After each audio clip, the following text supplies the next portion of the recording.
Hey guys, and welcome to the Bayern View. Welcome to Alice Fußball, and welcome. Obviously, we are a little bit late, not because of Justin, not because of Alex, because of me. I was watching the Germany game. I'm not going to sit here and lie. I kind of wish we did the show at normal time because that game was shit.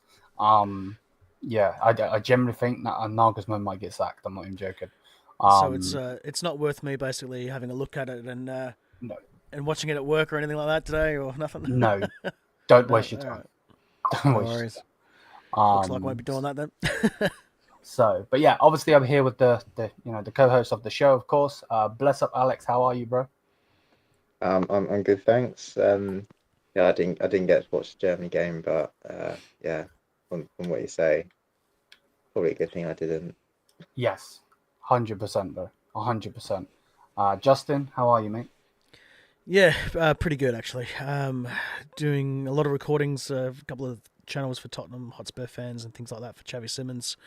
Doing my own show and things like that. I was in the middle of editing, and then I've got to try to find some sleep and shoot off to work and things like that. So I've been Yeah. up since 3 o'clock this morning, so 6:21 now. So day's only just beginning for me. Just beginning, yeah. Yeah, mate. Again, I do apologize for doing that. That's me. No, that's fine. No issue, man. But yeah, man. What do you guys want to speak to? Shall we speak about the transfer window first?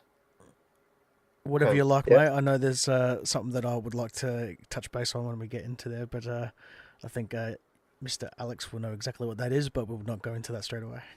yeah, no, fully. There's a lot to talk about, and I actually didn't even think of that, to be fair, because I should have put that in the title. But anyway, yeah, we'll talk about the transfer window quickly. So obviously Bayern's transfer window was all over the shop. In the end, we ended up with Jonathan Tah, Bischoff, obviously on freeze, and then we got Luis Diaz and we got Jackson. Um, Again, take that as you will. If they're good, if they're bad, the Jackson deal can go up to 80 million if he plays a particular amount of games. Fingers crossed we don't play him that many games, but no, in my club we will. So I hope we're cheap and we can get him for less of that. I don't know what the option. There is an option to buy if we don't hit that, that category of games. But yeah, to be honest with you, I'm not gonna lie. I'm happy. I'm happy we got him, but I am a bit sick of talking about him. I'm not gonna lie. So yeah, obviously Openda went to Juventus in the end, and instead, obviously you needed a replacement. You got Conrad Harder. How are you feeling about that, Justin? It's not bad, especially considering of the new game style and how we're shifting tactically. We need more of a stronger, striker or centre forward that's going to be able to hold up the play and shield the ball well and things like that. Where Openda just goes to ground too easily. So going forward, a similar mould to what we had to have at Sesko and now with Romelu and Harder also fits that bill. So Yeah. it should be all right going forward. Very intrigued to see him and to see what he would do on match day 3 against Mainz. No, fully. No, fully. And obviously, Hincapié, can never say his name properly, um, yeah. went to Arsenal, obviously on a loan. I thought they bought him, but it's on a loan. So yeah. how does that make you feel, Alex? Makes me feel a bit annoyed, to be honest. It's where Arsenal, they're probably one of the biggest net spenders of the entire transfer window across the world. I think it's just where rather than paying the release clause now, their like financial rules or whatever mean that they have to delay it to next year. And not only that, the way they've paid the release clause is very cheeky as well. The release clause is supposed to be somewhere between 60 or 65 million. Um, they're only paying us 52 million euros as the permanent transfer fee because they're asking Hincapié and his agent to not get any of the like agent fees or whatever the bonuses. So in the end, Leverkusen are getting about the same amount as they would, but just a year later, which I think is crazy given that we haven't had even the chance to sign a replacement. Though you could argue got Kwanzaa and Bade and Tape. Yeah. Um, yeah, it's quite annoying, especially so late in the window. But the other really shocking transfer, I thought, Victor Boniface to Werder Bremen. unbelievable transfer from Werder Bremen. But yeah, and I guess it's good for us as well because we're obviously really pushing to get him out the door, and I guess anywhere will do. And yeah, Bremen could be a force with Boniface up top, I'm sure. That's a big steal for Werder Bremen. Like that could really define their season to find out if they're actually going to stay up or not. Really, because they really struggle to find goals. So Boniface should be able to help with that. Yeah, no. Definitely. Big up for the raid, Michael. Big up for the raid. Thank you, bro. I do think we need to hit the elephant in the room, though. I think what's the point not doing it? Don't get it twisted, Alex. I think it's funny from my perspective. But at the same time, I do see it in the same sense of like, what the F? To be honest, and I think Justin's on the same thing with me. I don't understand it. I think it's stupid. But I will let you go first. Ten Hag second, bro. What are you thinking? Well, when I first heard they got sacked, I had to hear it again and look at it again, and I couldn't believe it. I thought it was just like rumors and just media trying to cause trouble, but wow. I mean, in terms of results, you can't say he's done a good job. I mean, we did get a 4-0 win against a 9-man fourth division team. We struggled really bad against Hoffenheim, and the manner in which we drew against Werder Bremen was shocking. But still, you got to remember he's literally had a whole new squad. In total, I think we must have had about 15 new players and about the same amount of players leaving. And he hasn't had the time to really do what he needed to do. But on the other hand, it's kind of good from Simon Rolfers and everyone, because they could see from the limited time that they had with him that we weren't going to get anywhere with him. And all the players were saying, we don't know what we're doing. Apparently, Malik Tillman was distraught after the game due to how Ten Hag had addressed the team afterwards, like really, really berated them terribly. And also going back to pre-season, a lot of the problems you saw, for example, I did not know this, but when we lost 5-1 against Flamengo's under-20s, it was actually Ten Hag's idea to play the game when we did. It was actually originally scheduled to be 4 days later, and that 4 days extra training could have made a lot of difference.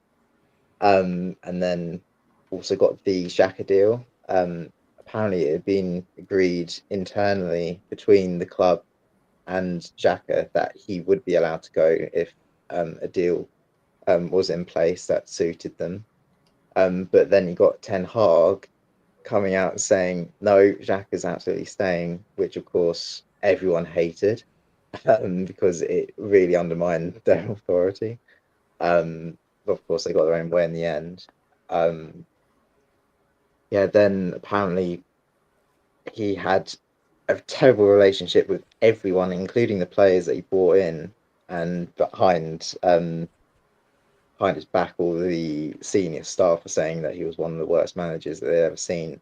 In training, whilst Xabi Alonso was very much focused on like technical stuff like passing, running, that kind of thing, dribbling. Ten Hag is apparently more about the physical side, telling them to just do push-ups, and apparently that's on the motivation of players as well. So in some ways it's good that we just cut him early, because given the results and given the mood,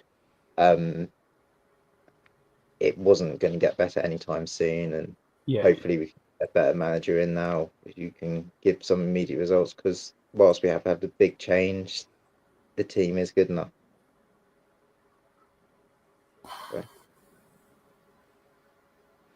I've got a couple of things on that. So, firstly, Alex, wouldn't you say that you've got the signings that you've brought in? They were specifically for Ten Hag.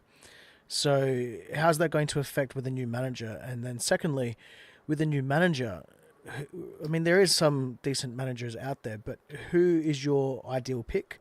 And do you think you guys will struggle to get a manager long term?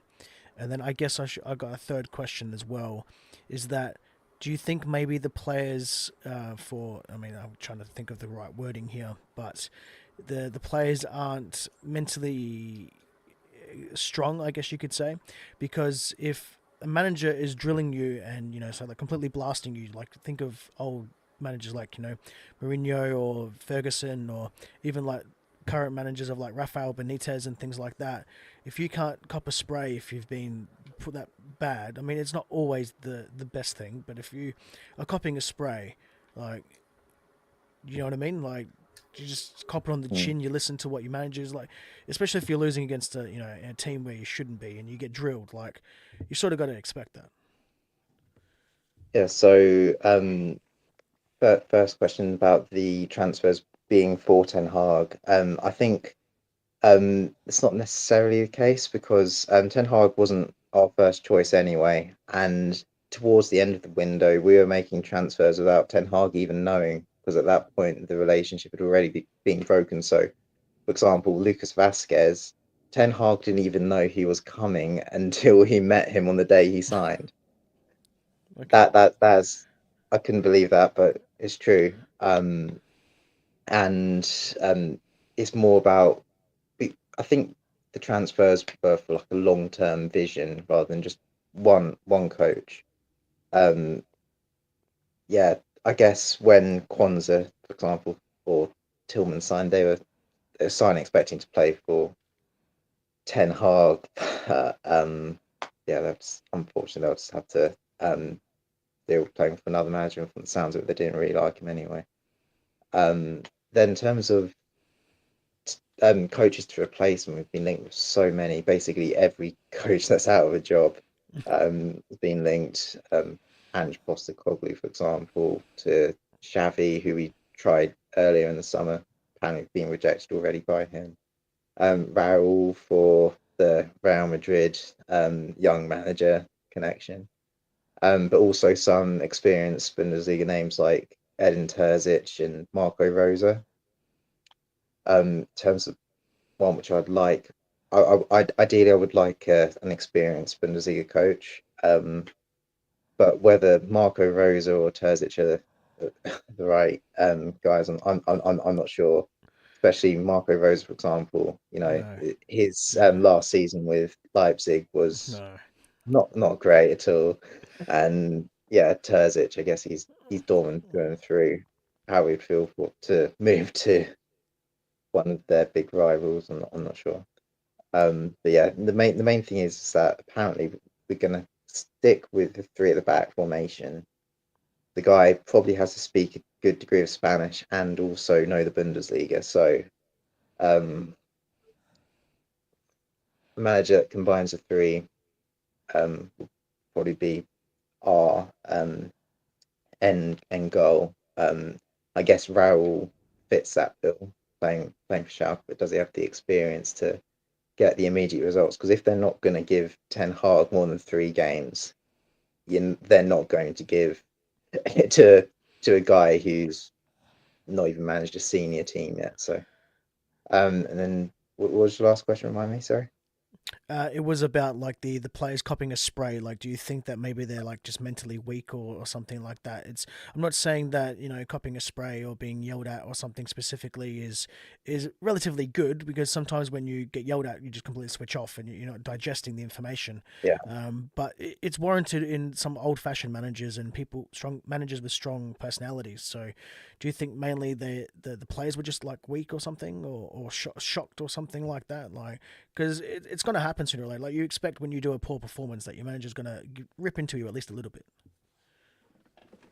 Yeah, I agree to some extent. Yes, players shouldn't be too upset about receiving criticism, but it's whether that criticism is justified. For example, players were criticizing themselves as well. Don't get me wrong. Like um, Andrick said, they were all playing for themselves, but he also said they didn't know what they were doing, and if a manager criticizes his team, saying that you're just playing for yourself, he also agreed with Andric, and did there was no like cohesion. He was also criticizing the fitness, which was a bit weird, given that he was the one obviously responsible for their fitness, saying that a lot of the team is not ready to play a game.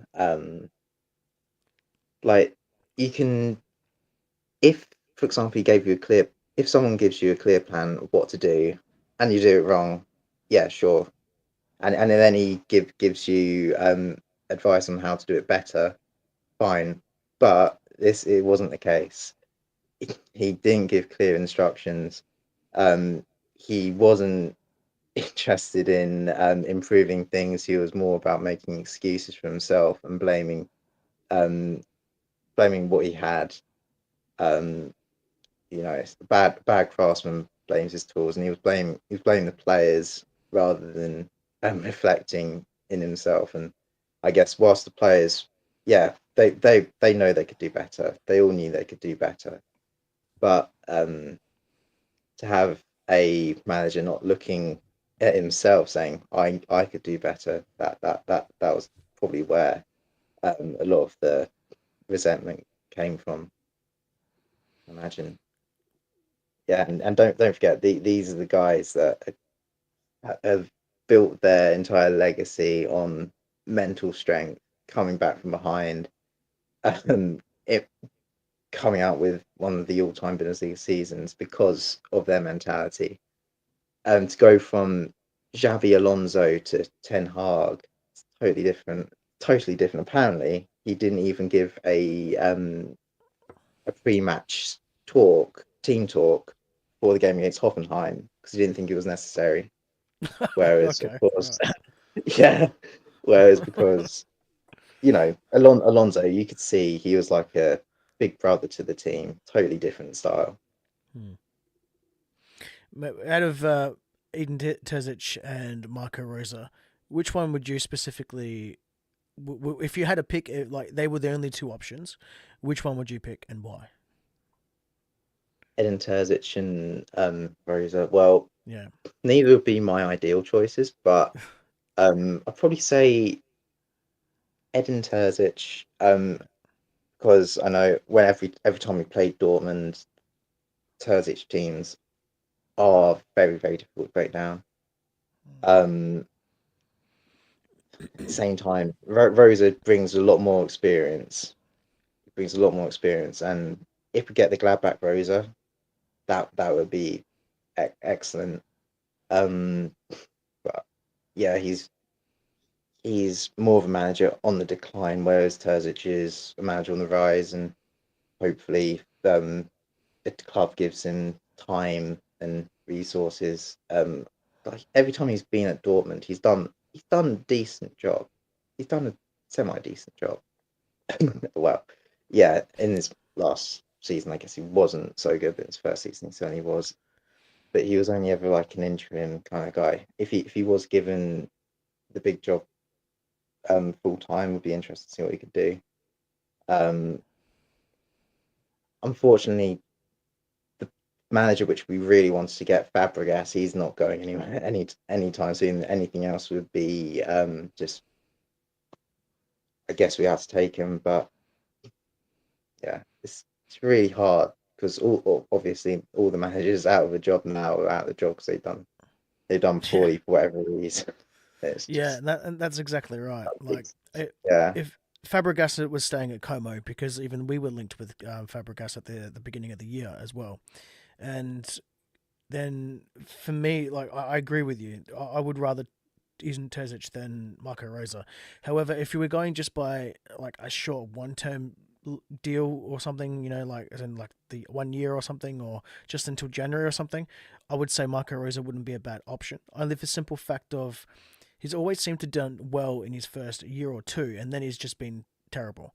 I mean, that's exactly what happened. Is like sort of implodes on himself. It's what happened at Dortmund. It's what happened at Leipzig. It's happened at Gladbach as well. And yeah, like I personally think that um, it's disappointing for the Bundesliga as a whole to see a manager get sacked so quickly. It does sound that it needed to happen probably sooner rather than later. And it also seems like it was probably a bit more of a shock to their system as well. As you said, to have a player that cares more about physicality than mentality as well. And if we've got people who are tuning in, thank you all as well. We can see the comment section, even if Liam is away. If you'd like to ask us any questions or anything like that before Liam gets back, as well, we have no idea when Liam is coming back. So just make sure to put in some comment section there, and myself and Alex will be happy to answer your questions. Catalan says Leverkusen was a 3-1 against 10 men, finished 3-3. He deserved to be sacked. What do you think, Alex? Well, if there was a result to sack a manager on, I guess I agree. But given that it was only his second Bundesliga game, it's a bit harsh. But yeah, the complete lack of ideas. What do we do when we're 3-1 up and 10 men? Oh yeah, let's just completely give up. He had that similar kind of thing with Hoffenheim. We had a decent start, but the players just didn't know what to do next. That has to go down to the manager. But I don't think this sacking was just due to results. It can't just be due to results because everyone knows it's a tough job for anyone to obviously start a new coaching job, but to have a completely new team. Yeah, it wasn't due to the result as bad as it was. That was just the icing on the cake. It gave him the excuse. Yeah. It was always going to happen. What do you think this does for Ten Hag as a managerial career? For his managerial career, it's almost shot. Like he did so well for Ajax, and then I mean Manchester United are a pretty tainted club when it comes to the managers that they've had, go through the door there. But what do you think? What's next for Ten Hag? Like, I mean, let's just say he doesn't change. Let's just say that's Ten Hag to a T. That's how he is. You love it or hate it. Obviously, this wasn't the right fit for Leverkusen. That's fine. Just write that one off. But do you think another top team in world football, especially in Europe, will take him on? Well, one thing that Ten Hag is stubborn in his ways, and um, we we did get the Man United Ten Hag, and Man United probably got the Ajax Ten Hag. The difference is it probably worked at Ajax. He had a different set of players in a weaker league with one of the strongest teams that they've had in generation. So I can just see him having a very, very long career break. After this, I don't know how he can come back from this. How any club after everything that's gone on um can look at him and say he's the one for us. No chance. Maybe he has to rebuild his career somewhere in a very small club, maybe in the Netherlands again. Um, it's hard to say we've seen the last of him, but it, at this stage, no club is going to want to go anywhere near him because he's just trouble. It's just trouble. I got one quick final question. What do you, because it obviously just like what, 2 games in Bundesliga, just a couple in preseason, not really given enough time as what most people would say about Ten Hag. As Michael TV10 says, I think he will join FC 20. What do you think the board at Leverkusen saw in him that, because they're two drastic different managers, so, or do you think Mm. that there was an illusion of Ten Hag was sold to them, or he presented himself as something he wasn't? I think it pretty much was he presented himself as something he wasn't, because nobody in their right mind would want to sign Ten Hag after his Man United time. At time at Man United, but anyone who saw his time at Ajax would be convinced that he was an absolute top manager. And the style of play at Ajax would have been perfect as a transition from Xabi Alonso at Ajax. He also did a three at the back at times, fought a bit similar style of football. That's what they were hoping for. They were hoping for someone similar. So even though there was going to be changes in the team, the philosophy would stay the same. Problem became clear to managers when they could see that there is no vision for the future. He couldn't even continue what Alonso had done, even though Rolf had briefed him exactly on how Alonso played and so on. He wasn't listening. So yeah, there was just complete lack of ideas, and if the person steering the ship has no idea where he's going, then you've got to get a new guy in charge. Apparently, FC20 has also sacked their manager today as well, so that's why Michael TV10 has said that. So apparently, he also writes in there that he was good at Ajax, but at the end he was happy when he left.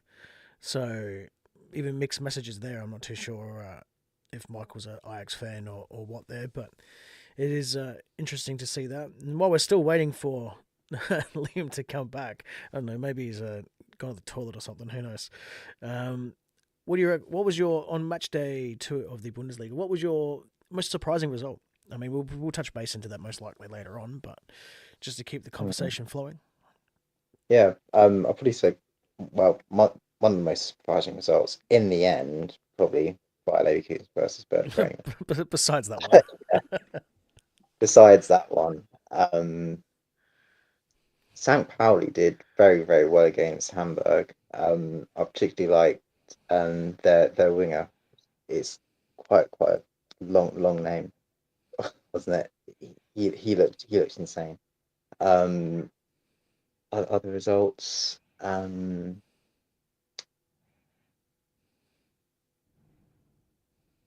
guess Cologne versus Freiburg 4-1. I don't think anyone saw that coming. No, I don't know if any of us actually tipped that one either, to be honest. So no, no, that was an insane score.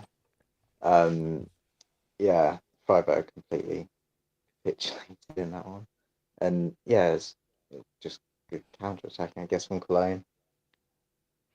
But yeah, I guess those are the kind of results that's going to get Cologne mid-table in my original prediction. So it's pretty good for me. Yeah, Liam still hasn't sent off my predictions or anything like that to me, so still waiting on that. I don't know if he sent them to you yet or anything, but no, I'm just going by memory because I'm just thinking of all the shocking ones like Hoffenheim at 6 and Cologne at 12. Yeah. Well, all I know is that whatever I picked was under a tide-induced craze that I have not. It's probably going to bite me either in the backside that I'm only going to get like a couple of things right, or for somehow I'm going to be bedazzled and get 70% of it right. There's no in between. And speaking of the man of the moment, here he finally is. Yeah, Liam, welcome back to your own show. Yeah, this is a shit show. I apologize. Bless up. I don't even know what I'm saying at this point. What were you guys saying about Ten Hag? We were just talking about Ten Hag and basically why it wasn't a good fit. What managers Alex thinks that would be acceptable or that he would like, and also basically if you're picking out a Terzic or Rosa, which one would you pick and why, and a few other things as well. So we're pretty done on the Ten Hag department, so to speak. Okay. So. Unless you've got any quick questions for Alex. Yeah, no, obviously. I know this is a bit of shit show, and that's my fault, nobody else's. But yeah, no, on Ten Hag, really shocked on him being sacked. From an outsider, wasn't expecting that at all. But yeah, fully, rightfully sacked. If Alex will know a lot more about his club than me, obviously. But if it is the case that he was, play the game earlier when you could have had more training days, all of it, just everything. If he wasn't he also said he was basically, because I asked as well, why do you think that they picked him? Because he was such a difference he was wanting physicality, not mentality, and it was obviously probably a shock for the players. Alex also said that it was most likely that Ten Hag probably came across as that he was providing himself as something different. Like we've all lied on our own resumes, like a little white lie here or there, but Yeah. if he's probably lied completely drastically, as in like, oh yeah, no, I can do that. Like, yeah, that's what we do. Like, that's what I do, type thing, instead of Fully. polar opposite. No, fully. So I get it. It's just, and I can see Michael's in the chat. He don't want him. I know he don't want him. He's an Ajax fan. So yeah, I think it's who. If I could say to you, any manager in world football, even if they have a job, who would you go for? I quite like the link with Oliver Glasner at Crystal Palace.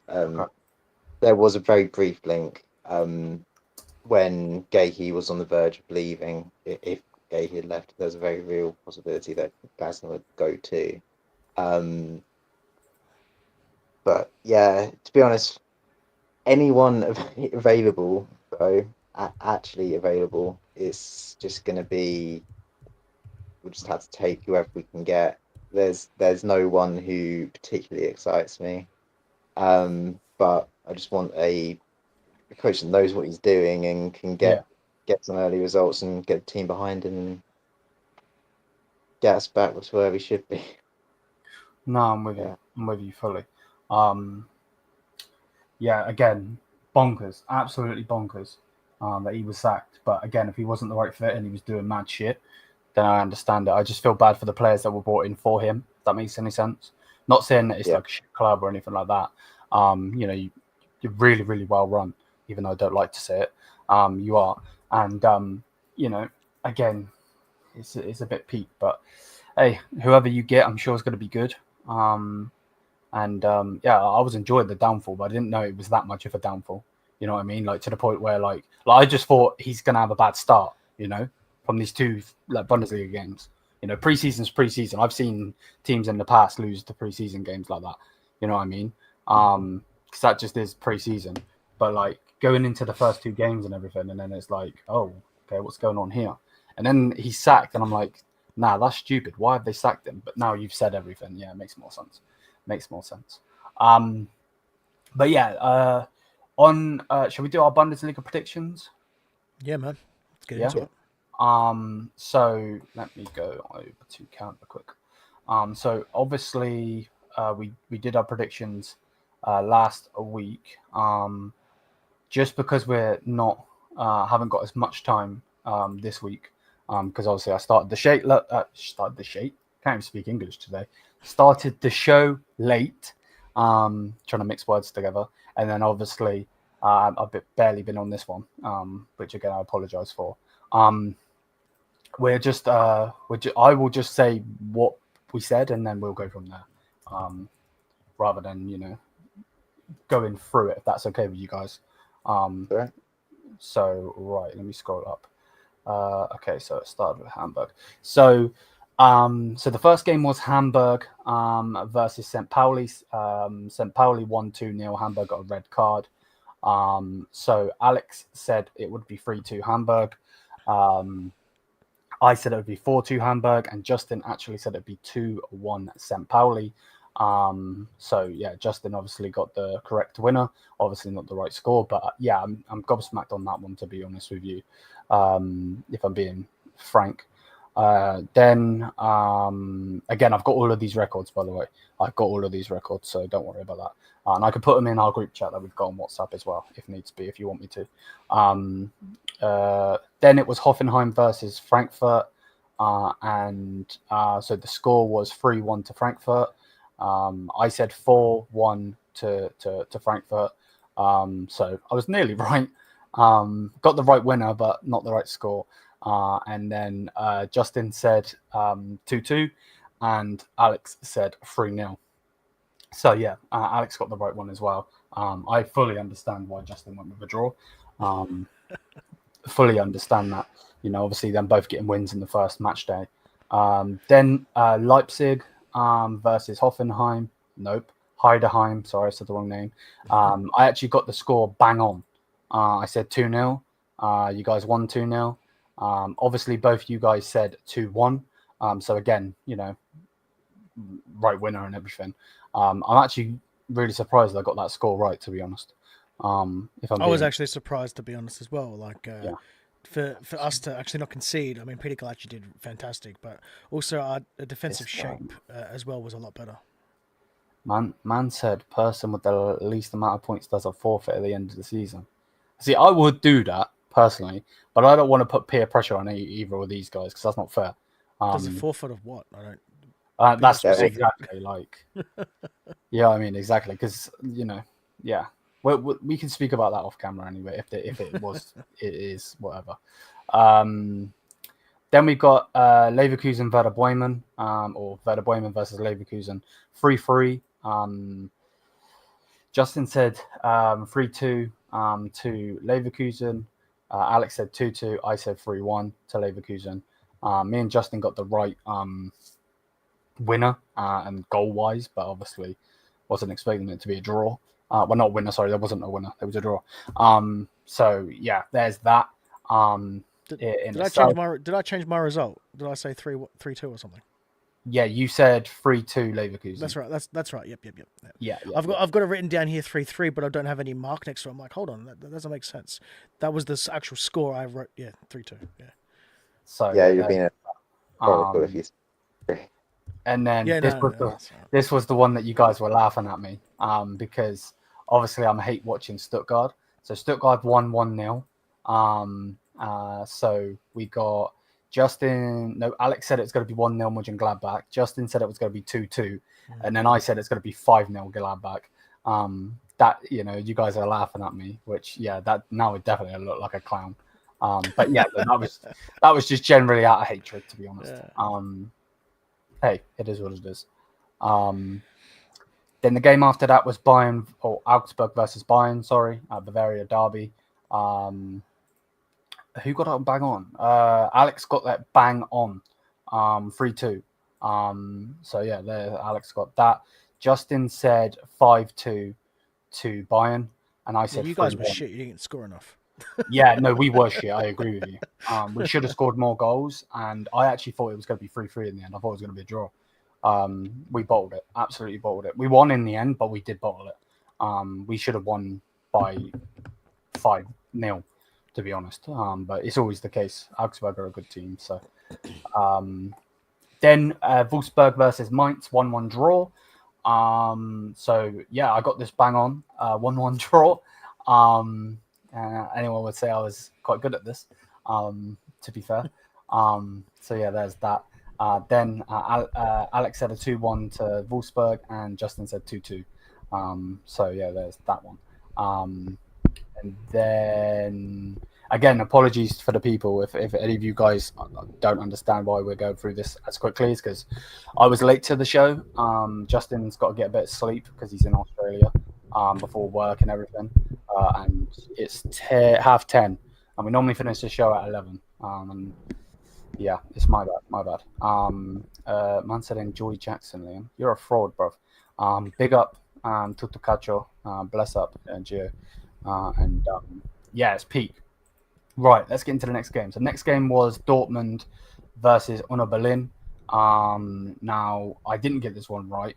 I said 4-0. It was 3-0. Alex said 2-0 and Justin said 3-1. So we all got the right winner, but no one got the right score, unfortunately. So yeah, there's that. Only if they could have scored one more goal. The frauds. And then the last game of match week 2 was Cologne versus Freiburg. And yeah, I was not expecting that. So I thought it was going to be a stinky 1-0 for Freiburg. Alex said 1-1. And Justin said 3-2 to Freiburg, and Cologne absolutely smashed them a new one, 4-1. So, yeah, there's that. There is that. So, yeah, again, we will tally everything up in the end. I'm sure either one of you is way better than at maths than me. I only got what did I get in the last match day? 1, 2, 3, 4. Only 5 because of correct prediction, but not actually scoreline. So yeah, we will sort that. Don't worry, guys. We will sort that. But yeah, with that said, obviously we've got a bit of a break. Do we have another show before We do, don't we? We have one more show before. That depends on if we're going to do predictions today or if we're doing them It's next up week. to you guys. Whatever you guys want to do. Next week will make more sense because, Next you know, week? for example, we'll have the new manager at Leverkusen hopefully by then. Okay, fair. Yeah. Well, you'll have a manager. I don't know if it's going to be the new manager. Yeah, true. Could be anyone at this stage. Yeah. Mm. Maybe it's we have got, Nagelsmann. yeah, maybe now Nagelsmann, maybe he does get sacked and joins Leverkusen immediately after. We also got 2 head coaches, assistant coaches, so let's see what happens. Would you take Sebastian Hoeneß? What, from Stuttgart? 100%. I always thought he was a really good manager. And if had we gone turned back to Harder, I probably would have told Leverkusen to go harder for him. I guess you can't really do anything if you just sign a new contract, but Yeah, of course. he would have been perfect because I always thought Stuttgart were the closest to Alonso football in the Bundesliga and probably the toughest team in the time that Alonso was with us. So. No, they're a pain in the ass. Stuttgart, they are. Obviously, other than Alonso's version of your team. No, Stuttgart. Obviously, we beat them 2-1 in the Super Cup, but they weren't on it. They weren't ready for that game. And yeah, Nick Vodda made all of that stuff. You know, still coming back from his injury and everything. I think if we were to play them after 20 odd games and they didn't have any injuries and so on, it would have been a much tougher game, like fully. So, but hey, it is what it is. Yeah, Bayern on the transfer window just quickly because I just realised I put it in the title. And I want to get your guys' opinion on it because I know full well that you guys, obviously neither of you guys like my team, which is fair enough. It just is what it is at this point. Understatement and a half.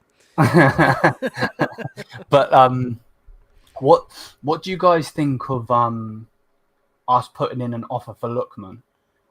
So we put in a 28 million offer for Lookman, but it was on a loan, an option to buy on a loan. It didn't even get answered. They felt that disrespected. They didn't even reject it. And to be honest, I'm appalled. Obviously, you guys have got a different opinion. Obviously, on my club, you don't like my club. Obviously, I love my club.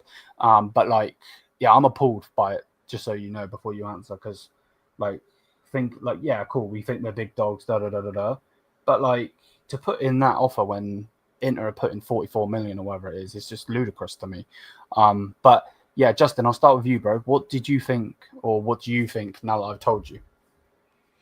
Sorry. What was the pricing that you said? It was a loan, but with it was a loan with an option to buy, and the option to buy was 28 million euros.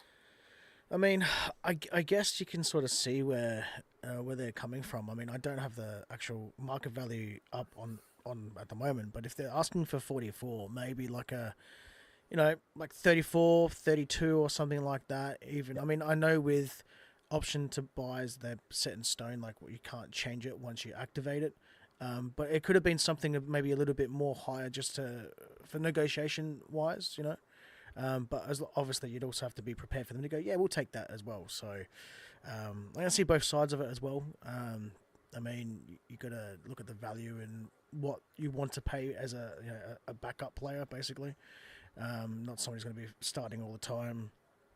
And I can see where Inter's coming from and stuff like that as well. So, you know, when they think disrespected because they obviously hired the player with a more higher market value, which may not just be specifically their market value, is what people forget as well. Like if you look at transfer market and see the values, that's not always a clear indicator of the actual market value to the team.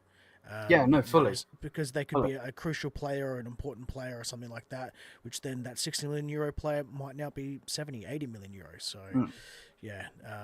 I mean, I'm not surprised that they thought it was humiliating or something, to be honest. But no, fully. Like, you know, like, so at Atalanta, it's said that they want 50 million. Now, whatever, like they wanted an option to buy, obligation, sorry. So the Atalanta, wanted either an obligation or you to just sign him. and then we put in that, like, bro, that's nowhere near 50 million. You know, Well, why are we lowballing? does he have a release clause, or is that? No, but he's fallen out of favour. He doesn't want to be at the club anymore. Like, he's training on his own. He's not playing games or anything. And So what was it? It was 24 that you offered, wasn't it? You just 28. 28, yeah. So I would have at least gone from, if they're 50 million evaluation, I'd probably at least go like 35. If Yeah, you're going to that's what I go was as thinking. cheap as possible, 35. And I think that's why they didn't reject it. I think if we would have gone in with 35, I think they would have rejected it. But then you would have been like, okay, maybe we go for 40. You know what I mean? Yeah. But rather than 28 million, you're just taking the piss, bro. You know what I mean? Yeah. But Alex, what do you think? Well, when you first said 28 million after a loan and as only an option, I thought that was a bit insulting. Lookman is Atlanta's most important player, arguably. Yep. And to do a loan with an option to buy for that low at this stage of the window as well. It's not and it kind of shows. It's kind of similar to the Baltimore deal, although I agree, Newcastle way overpaid for Baltimore, and arguably 55 million is too much as well. But still, Bayern seem to be trying to bully clubs into selling their players for less, when in reality, like they don't have that kind of power anymore. Mm-hmm. You can see that with how many rejections they've had. But when you say that he's refusing to train, and the thing is, when it gets to that stage where the players on strike and the club themselves, they have no plans. I guess you're kind of justified in giving a lower than expected offer, maybe not that low, just so you can get them off their hands, because at the end of the day, it's just millions in salary going to waste. Yep. And having a character like that in the dressing room is only going to harm them. Yeah, I guess maybe 40 million would have been a bit better. Agreed, mate. I agree fully. Being a good player, but I think it's a stupid thing to go in and think, oh, we're, big Bayern Munich. You know what I mean? Like, yeah, yes, we are big Bayern Munich, but at the same time, like, if you actually want to go in and get that player, at least put it you got to show you want him. Exactly. Like, he's falling out of favour. Their club don't want him. He doesn't want that club. You could easily get him at that club. It's not like, for instance, let's say Florian Wirtz, for instance, not this season, the season before. He obviously loved your club. That's why he stayed for as long as he did, right? But at the same time, it's like if we would have come in for an offer for him, he could have realistically been like, no, I'm happy here, blah, blah, blah. Lookman isn't happy. He wants a new club. Yeah. He wanted to go to Inter Milan, Now, I fully understand why Atalanta wouldn't allow him to go to Inter Milan, because it's a rival. Like, not rival in that sense, but like they're in the same league, so pay more. But like at the same time, it's just dumb. It makes no sense. I don't understand it. Yeah. Could have. Sorry, go on, Alex. So, yeah, and as a player, right, you got two clubs, both of which can afford you, but one is clearly making much more effort, and you don't want to sign for a club which clearly doesn't care about you enough to put a decent offer on the table. Like, facts. Why would you? I think it's almost more like Bayern arrogance, or a case of maybe they thought they were making a deal with another Bundesliga team. Thinking that, because you got that pull, excuse me, you have that pull in Germany. When you're taking on the big European stage, yes, you're one of the top teams and top quality European teams, but you can't just be like, that's like Real Madrid trying to offer like pennies for freaking a player that they know is a lot more. It's still that crap won't fly, and arguably they're the most successful team in European football. So, it's sort of mind-boggling that it was actually so low, to be blatantly honest. Yeah, I don't understand it,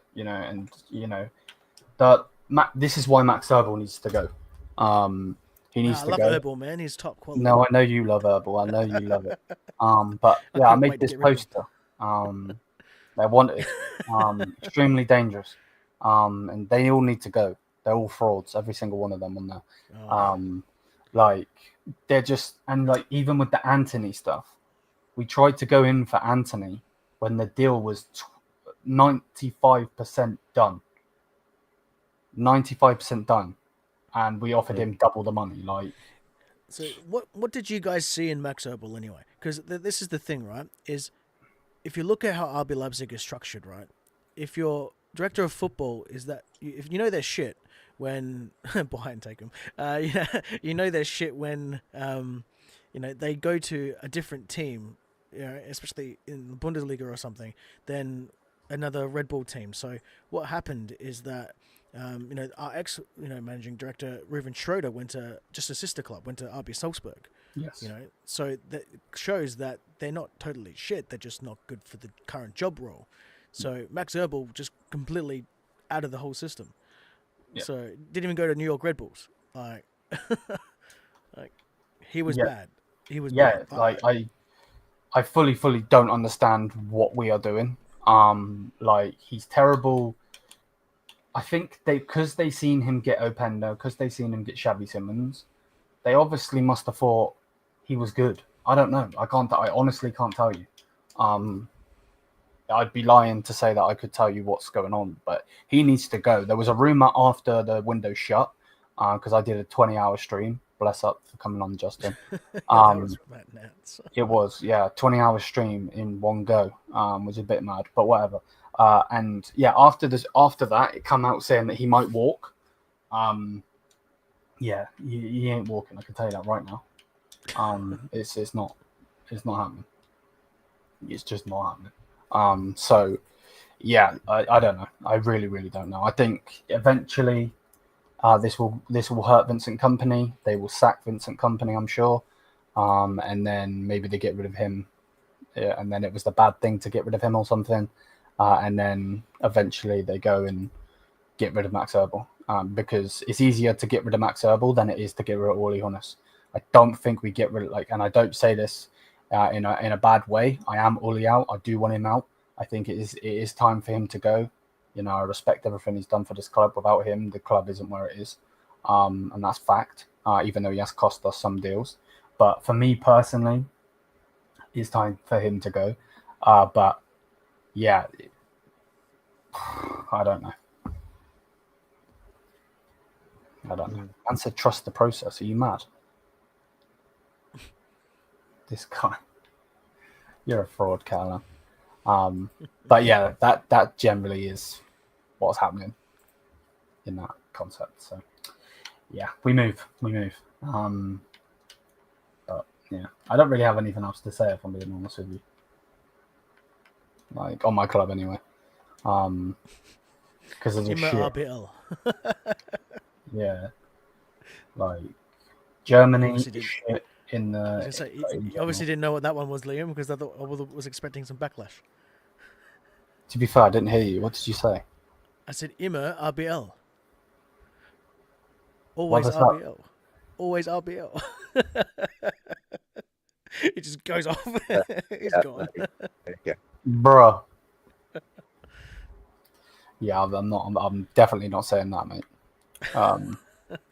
I didn't expect you to say it. I just expected a response. Then you said you didn't hear it, and that makes sense. Nah, to be fair, this episode 5 has already been a shit show because of me. I don't want to ruin it by saying some mad shit. Things happen, mate. Things happen. Nah, fully. But yeah, peak, absolutely peak. So no Leipzig fanboying. But you best believe, bro, that is never happening. Never. I wouldn't even fanboy over Alex's club, neither. It's just not going to happen. But yeah, bless up. Smash the likes if you haven't already. Hit the subscribe button. Hopefully everybody is doing good. Again, apologies for the show being late. That is because of me. We'll do it at normal time, 9 p.m. Next week, if all goes well. We'll go from there. Appreciate you lads coming on. I know that, again, it was late because of me. I know that it's a bit late in the UK for you, Alex, and obviously Justin's got get some sleep, get some, before he goes to work. So, try to sleep. I had 4 hours before, and I'm currently half in the process of editing my podcast episode. And then, if I can find the time, I'm going to end up going to work and go to sleep. So yeah, man. And we will do predictions next week, a day before the games start, because they start on a Friday, I believe. I think Leverkusen's the first one. So Leverkusen Frankfurt. Think of that game that's mad that you're going to have 6-0 Frankfurt. That's scary. Yeah. But Leverkusen beat Frankfurt. That's the key, because in that fixture, the home team always wins. So hopefully it continues. Remember he said this. Sneak peek. But yeah, no, bless up. Hopefully everyone's well. I will be live again tonight at 12:30 a.m. To watch Colombia, because I want to watch Luis Diaz play. So yeah, bless up, and yeah, we're getting out of here. Big up everybody. Peace out.